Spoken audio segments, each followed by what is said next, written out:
ஒரு ஊர்ல ஒரு ராஜா இருந்தார். பெரிய அரண்மனையில தான் இருக்கிறார். எல்லா வசதியும் இருந்தது. இருந்தாலும் அவர் எல்லாரும் சொல்றது எப்படி தெரியுமா, பிச்சைக்கார ராஜா. அப்படி ஒரு பேர் அவருக்கு நிலைச்சு போச்சு. ஜனங்களும் சரி, மற்ற தேசங்கள்ல உள்ளவங்களும் சரி, அவர் அந்த பேர் சொல்லியே குறிப்பிடுறது வழக்கமா போட்டுது. இது அவருக்கு ரொம்ப கவலையா போச்சு. என்ன இது, நம்மளை தேடி வர்றவங்களுக்கு எல்லாம் நாம சோறு போடுறோம், நம்ம புகழ்ந்து பாடல் ஏற்றி கொண்டு வர்ற புலவர்களுக்கு எல்லாம் அவங்க எப்படி வந்தாலும் ஒருவேளை சோறு போடணுங்கிறது உத்தரவு. இவ்வளவு எல்லாம் செஞ்சும் நம்மள போய் பிச்சைக்கார ராஜான்னு எல்லாரும் சொல்றாங்களே, அது ஏன், எதுக்காக இப்படி சொல்றாங்க? இதுதான் ராஜாவுக்கு குழப்பம். சரி, இத பத்தி நம்ம அமைச்சர்கள் கிட்ட கேட்கலாமா அப்படின்னு யோசனை பண்ணார். இந்த விஷயத்த போய் அவங்க கிட்ட எப்படி கேட்கறதுன்னு அவருக்கு தயக்கமா இருந்தது. கௌரவ குறைச்சலா தெரிஞ்சது அவருக்கு. சரி, சாதாரண குடிமக்கள் கிட்ட இதை பத்தி கேட்கலாமா அப்படின்னு யோசனை பண்ணார். கேட்கலாம், ஆனா அவங்க யாரும் ராஜா முன்னாடி வந்து நின்று தைரியமா பேசக்கூடிய அளவுக்கு இல்ல. ராஜாவோட குழப்பம் நாளுக்கு நாள் அதிகமா போச்சு. கடைசியா அவர் ஒரு முடிவுக்கு வந்தார். அதாவது இத பத்தி ஒரு பிச்சைக்காரங்கிட்டே கேட்டு பார்த்துட்டா என்ன. இதுதான் அவர் பண்ண முடிவு. உடனே மாறு வேஷம் போட்டுக்கிட்டு நகர்வலம் போனார்.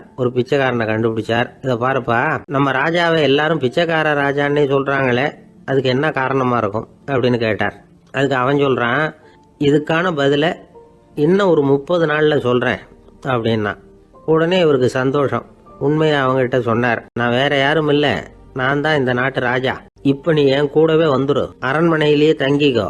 30 நாள் கழிச்சு எனக்கு பதில் சொல்லிவிட்டு அதுக்கப்புறமா நீ போகலாம் அப்படின்னு சொல்லி அழைச்சிட்டு வந்துட்டார். அரண்மனையில ஒரு மூலையில அவன் தங்கறதுக்கு இடம் கொடுத்தார். தினம் 2 வேளையும் இவனுக்கு சோறு போடுங்க அப்படின்னு உத்தரவு போட்டார்.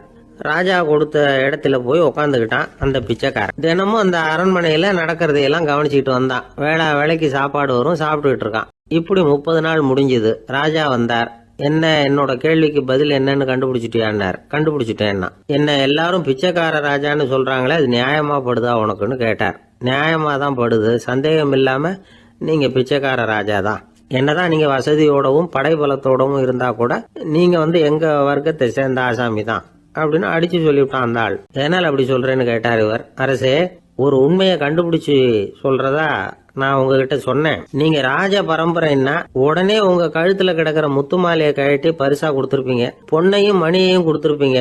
ஆனா நீங்க அப்படி செய்யல. என்ன ஒரு மூலையில உட்கார வச்சு 2 வேளை சோறு போட சொன்னீங்க. உங்களை தேடி யாரு வந்தாலும், யாரு வந்து பாராட்டி பேசினாலும் அல்லது பிரச்சனைகளை சொன்னாலும் நீங்க செய்யற ஒரே காரியம் சோறு போடுறதுதான். பிச்சைக்காரனுக்கு சோறு மட்டும்தான் உலகம். உங்க விஷயத்திலையும் நீங்க அப்படித்தான் நினைக்கிறதாக தெரியுது. நல்லா கவனிங்க.